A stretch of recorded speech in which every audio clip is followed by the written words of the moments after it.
Alright, welcome back to the channel, and I have to start with an apology. I feel like I do this every few months. I come back and I say, you know what, hey, I'm really sorry, I haven't been on the channel for ages. It's a bad habit, gonna have to forgive me.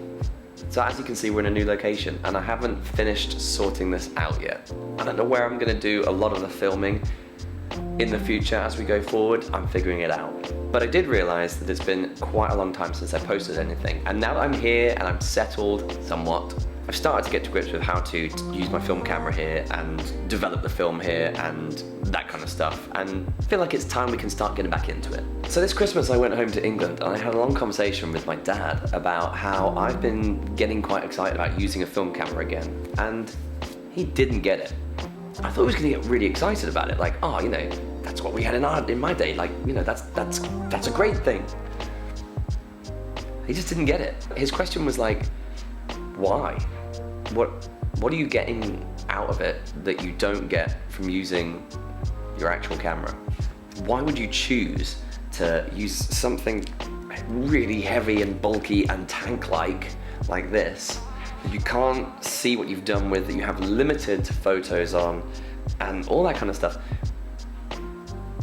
when you don't need to? You could just be shooting on a regular SLR, getting banger shots every time. What's the point? So my answer to him in the moment was basically the same answer I would give any one of you guys if you're thinking the same thing. Why would I want to buy a film camera? Or if you're thinking about buying it, why should you buy one? Why has there been a resurgence in vinyl records? They sound different, they're clunkier, they're bigger, they're expensive, they're not available everywhere instantly, you gotta search for them. But vinyl sounds different, it does sound different. It has a rustic, warmer sound. Aside from how it sounds, there's a process to vinyl. There's a pleasure in finding the record. There's a pleasure in holding it in your hand, placing it down, moving the needle and letting it play, and then flipping it over. There's a pleasure in selecting the record on an evening when you're playing your music. There's more value in it. There's something different about that. Same thing with film photography. Yes, the photos look different, but there's also value in the process. There's a process to it that's enjoyable, even though it's harder. And if you're thinking, hey, what do you mean? Like film, digital? At this point, surely digital kind of is just the same as film, right? They're just gonna look the same. What's the point? So this week I went out and had a quick drive around, and I thought I'll take a few photos on this camera, the new mirrorless Z7 Nikon with, you know, the best gear there is. And I'll take exactly the same photos on the Nikkormat 1974 film camera with its 50mm lens. And I'll let you see why should we use film? What is the difference?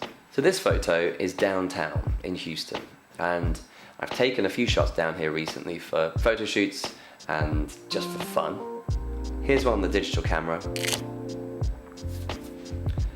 And this is downtown Houston, same location, exact spot, basically, with a film camera. And you can see it looks different. There's less contrast, there's different colors, there's a vintage feel to it that you don't get on the digital. And that is even more exaggerated in different situations. So after I went downtown, I shot off to this town in the middle of nowhere. I'd never heard of it before. It was cute as, nice cafe, great pancakes. And I just shot a few photos around. Here's the town itself.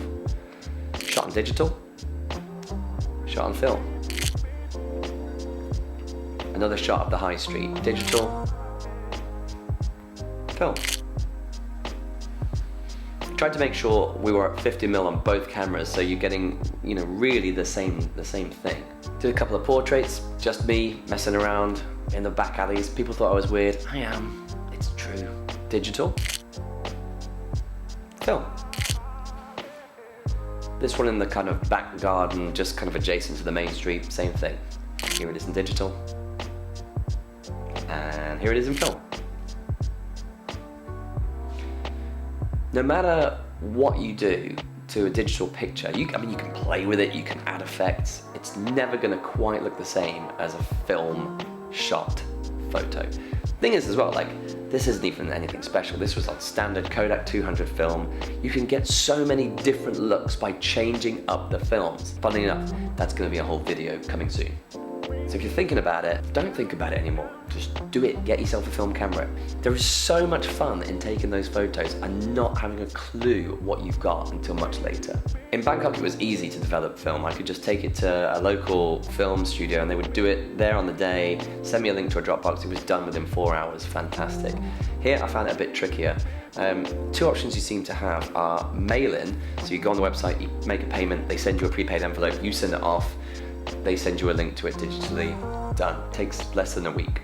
Or you go to a store. There seem to be a few stores in almost every city. Here in Houston there's like 4, although they're not always open at good times. So I went to this one last week, it took me like 50 minutes to drive to it.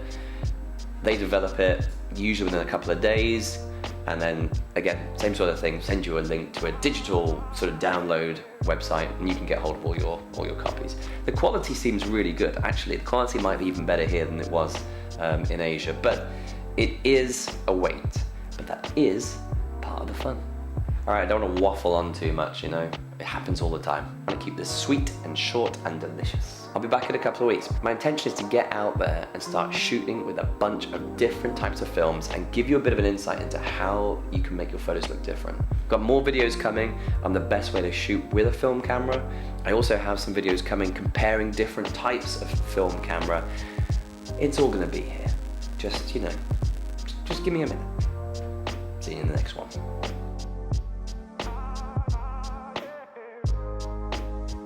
Incidentally, this is Old Forester 1920.